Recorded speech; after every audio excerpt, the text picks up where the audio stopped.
Hey everybody, welcome back to Let's Take a Spin. I'm your host, Rob Tait, singer, songwriter, drummer. I play a bunch of stuff anyway. But today is a really great episode.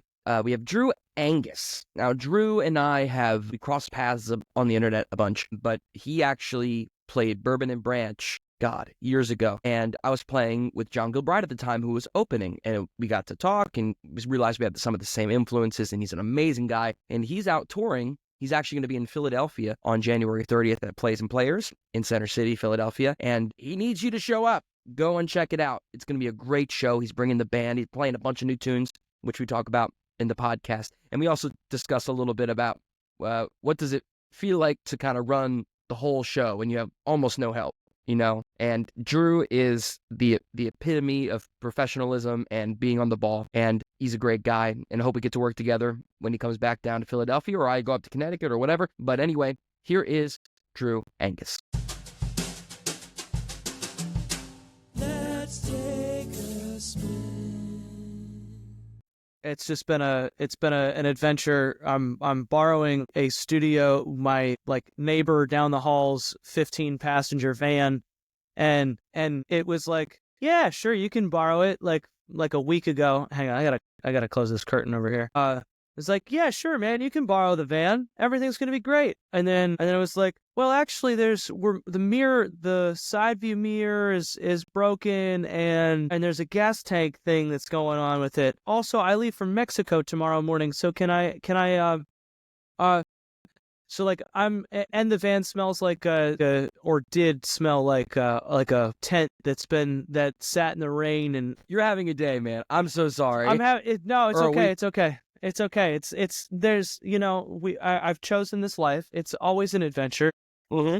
Yeah, but now you have the story forever. Sure. Yeah, I have a lot of stories forever. Each one takes a little off my life and gives me more gray hair. Yeah, right. My God. Wait, so the side mirror is busted. The gas, what's the gas thing? It's like there's some vent error that's happening. So when you pump the gas, it would take 20 minutes to pump the gas because it shuts off automatically because there's something in the tank or whatever. So they had to so it's at the shop, but I had to take it to the shop, and then I had to take it to the but I'm borrowing it for $200 versus spending $1,000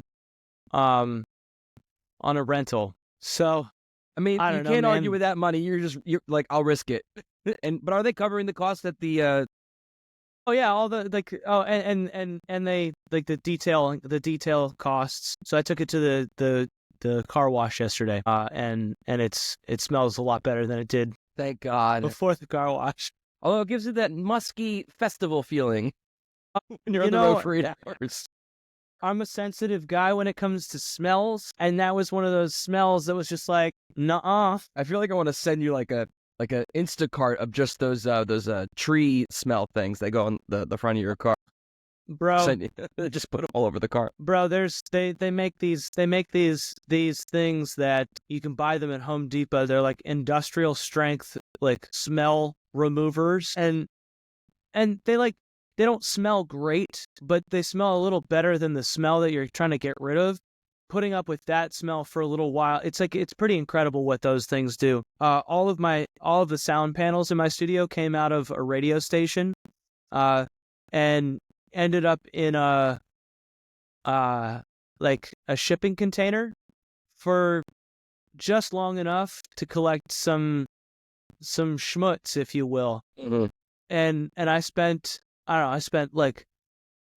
probably over $100 on fumigation items, Febreze, industrial strength Febreze, like formaldehyde, disgusting shit, trying to make my studio smell not like an old tent.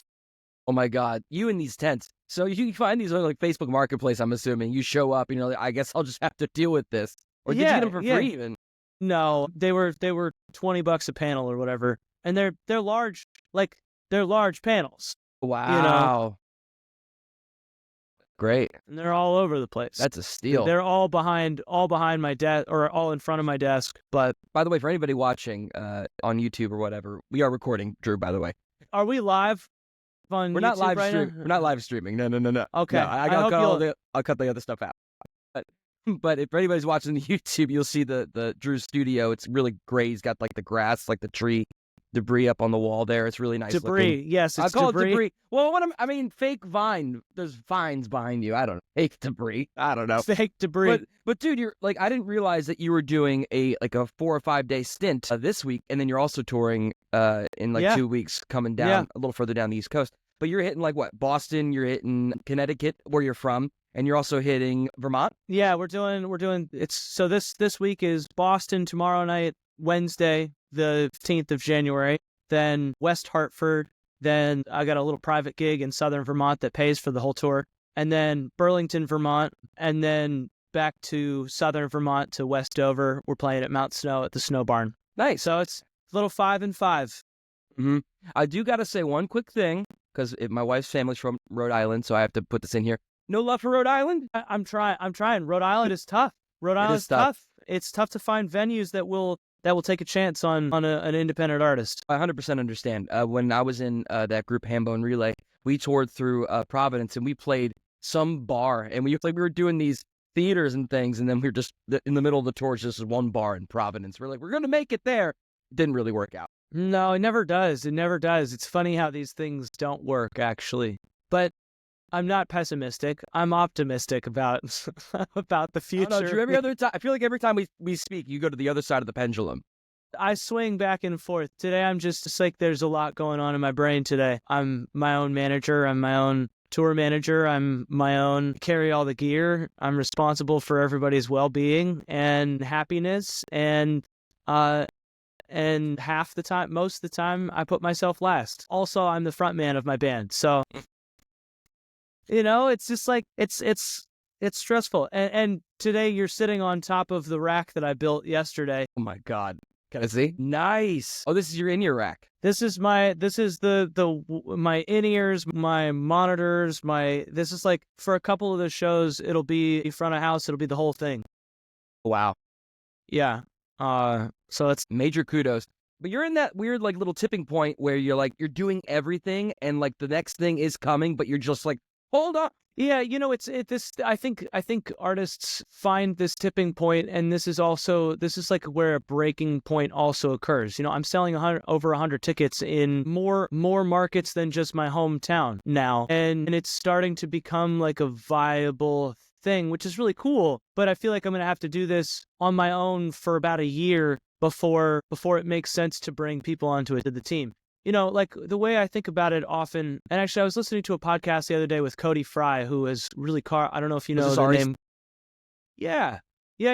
He was on Ari's Take the other day, and it's really interesting. He doesn't have a manager. Like his dad helps organize some of his like scores and like the sheet music that he sends out to orchestras. But he's carved out this really cool niche of playing in front of like big symphony orchestras and playing covers and originals, and he's got an agent that helps exclusively with that stuff, but he still pretty much just does it all himself. And I'm sure he's got like some people that help on the back end with certain things along the way, but it's inspiring to see that other artists who we perceive are at higher levels are also just like doing the same garbage that we have to do just to like keep the lights on. 100%. They're just doing it at a different level. Like they're tier 4, we're tier 2 or something. I'm tier 1. But like, exactly. We're all doing the same stuff. Everyone's DIY now. Even the people that are signed are practically DIY.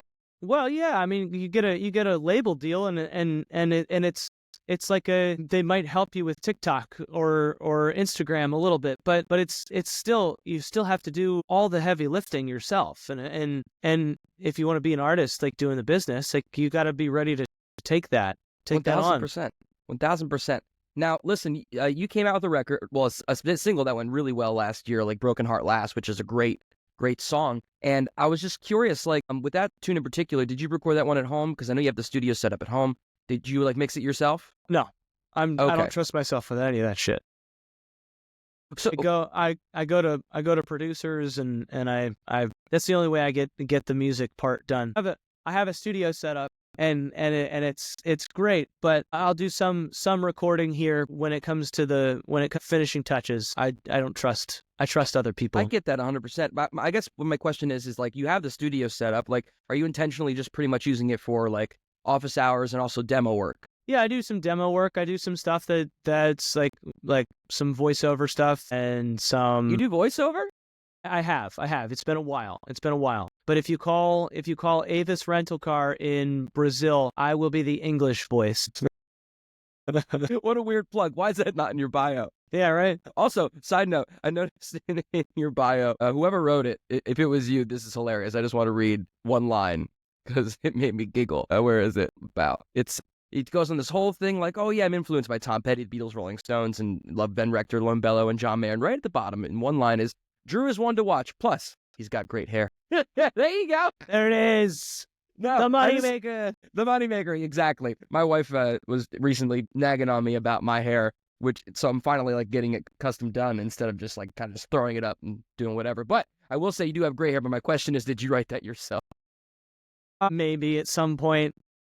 I don't know that like my bio has been, I don't know, chunks of copy just moving like, it around, right? Moving things around. It's like I've got one document that's like this long, and then I just pick and choose lines that sound nice for the application. Side note, and then we don't have to talk about bios. Have you ever thought about doing the AI thing, which is like putting in your whole bio and just be like, make the best one? Yeah, I do that all the time. I use AI almost every day. Seriously, for all sorts of things.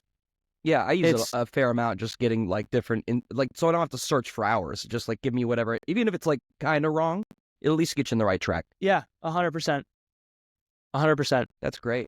Now back to the music though. Like Broken Heart Lasts is a great song. You did like a ton of work doing like the promo for TikTok, Instagram, etc. By the way, sad, happy TikTok being taken down? I haven't posted on TikTok or been on TikTok in I don't know how many months, so I don't really care right now. I think I'm waiting for another platform to emerge, but I also think that TikTok will get sold and like it won't go.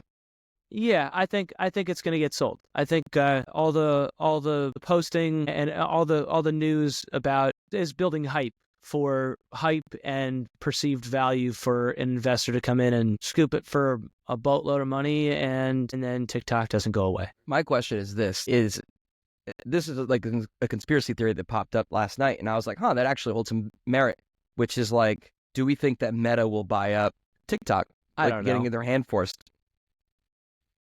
I don't know. I think that would potentially create a monopoly in terms of social media platforms. I think that would create an unfair advantage for.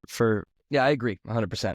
But anyway, enough about social media. I don't know. Maybe I also don't think that's something that Zuckerberg wants. He did because he's created his own. Yeah, he doesn't need the other one. Right. I mean, if he bought the other one, he would probably buy it to fold it into what he already has. Exactly. Yeah. 100%. Now, back to the music though, because social media, I'm tired of it. So with the music, you haven't put out a single since 2023, is that right? So I'm guessing just by like the lack of new stuff that you have like a back burner, a catalog you're developing. So is there something in the works that's like happening in your land or anything like that? Oh yeah, man, I'm in the middle of a record right now. I'm working with a guy named Bobby Holland out of Nashville, Tennessee, and he's up for a Grammy this year with Maggie Rose and is absolutely on fire. He's a great producer, and I'm really excited to be working with him. We just did the first 3 songs last month, and they sound so good. I can't wait to I can't wait to share them. And I'm going back in either March or April to finish the rest of the record. That's great. Are you using guys that are down there? Or are you bringing your band with you? No, so I'm using studio cats down there. His wrecking crew, if you will. It's way more affordable, that's for sure. Maybe. Debatable. Fair enough. Producing music is expensive, man. Oh, dude, I know. I did my whole record over the past 2 years, and I have a whole new batch of tunes, and I'm like, I have to do it again. Another life savings? Shit. I guess it's for the art. Shit. We should have our bankers talk. Another 30,000? Shit. Yeah. You know what's funny? A lot of people that listen to this podcast aren't musicians. So one thing that we probably can talk about, which is like a lot of people don't know how much a record is, even in the DIY space. Like if you make it on your own, fine. Like you have no overhead costs. But if you're going to Nashville, you're spending like 30 grand easy on just the basic tracks and just like getting the bottom line stuff done, right? And then like getting a producer that's like Grammy nominated. That's a whole other thing. Yeah. It's bizarre. It's like it adds up so fast, and every song costs another chunk of change more, and then you got to mix and master and do all the things that make it ready for the road. Oh, and then if you want to make vinyls or CDs, you have to pay for that too. Also, if you make the music, you have to market it. So there's your recording budget should be 1/3 of your marketing budget. So it's like, am I just stressing you out? I'm so sorry. No, man. This is like, I think about this stuff every single day. It's just but like I wouldn't trade it for anything. I love this. I love this business. I don't know, who was it? Hunter S. Thompson said something, and I paraphrase, but I love this quote. It's something along the lines of like, the music business is a wild business. It's like there's the hookers, there's the blow, there's the scam artists, there's the I don't know, just like list off all the crazy negative things about the industry, and then it goes, and then there's the bad stuff too. So true. It's so true. We could probably talk off the podcast about that stuff.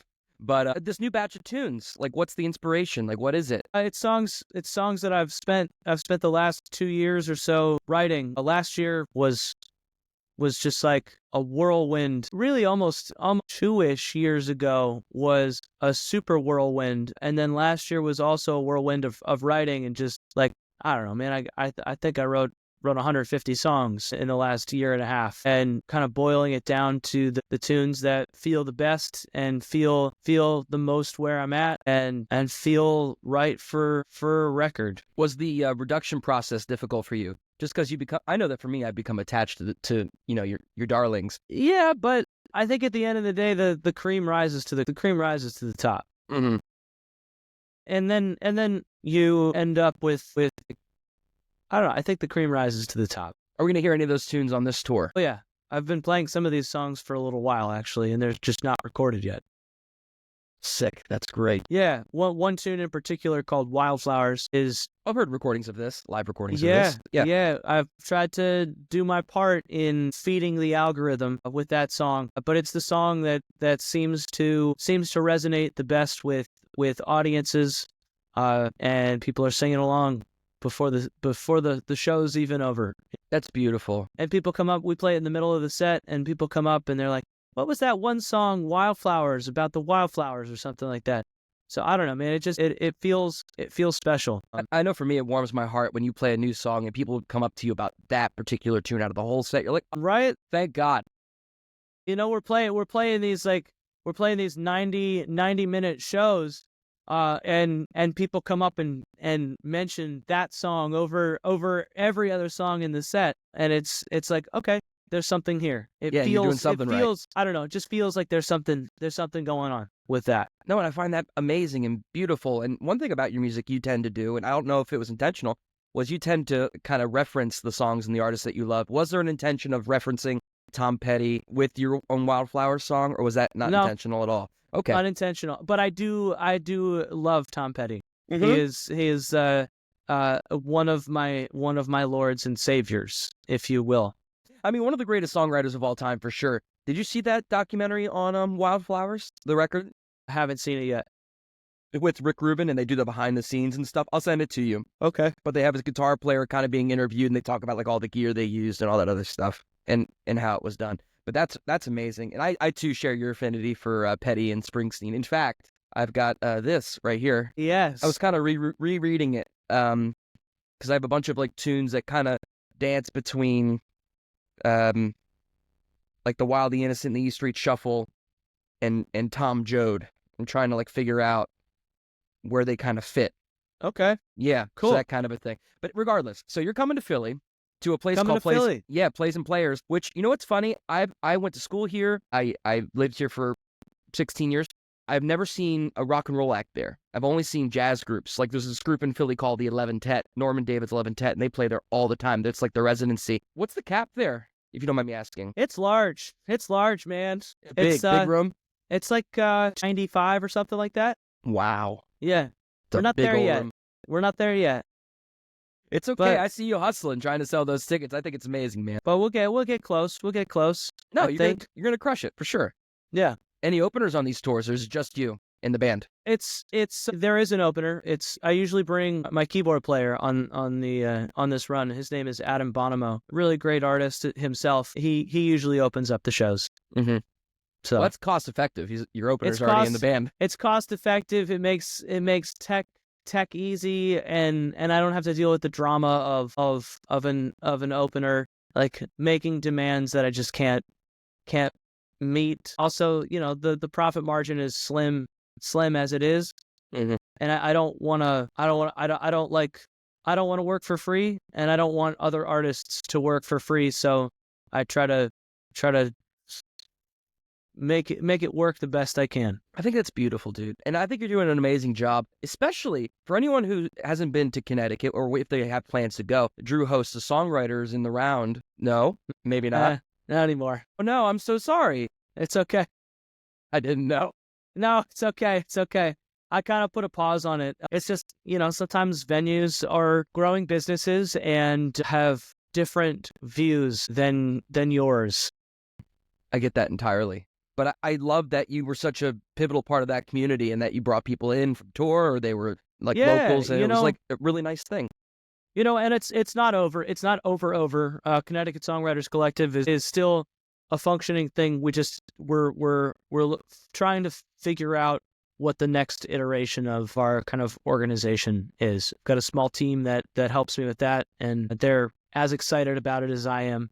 So I don't see it staying down for long. We're just taking a pause on the monthly round at the moment. I get that. Well, I'm also looking to start one up. You were such an inspiration. Probably going to be starting one here in Philly soon. So you're more than Cool. welcome to join that lineup when we finally sure. get that started. For sure. Yeah, I'd be happy to come on down. That's beautiful. Well, here, I won't hold you because it sounds like your to-do list is long.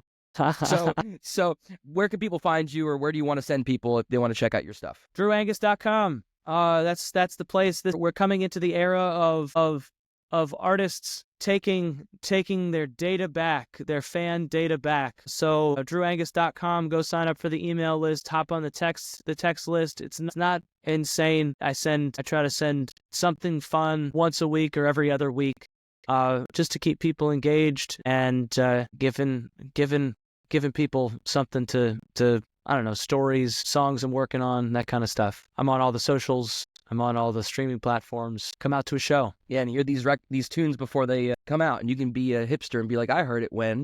That's right. This isn't the version that I heard when they finally changed it in the studio. But listen, Drew, thank you so much, man, and have a wonderful day. Thanks for hopping on Let's Take a Spin. Of course. Thanks, Rob.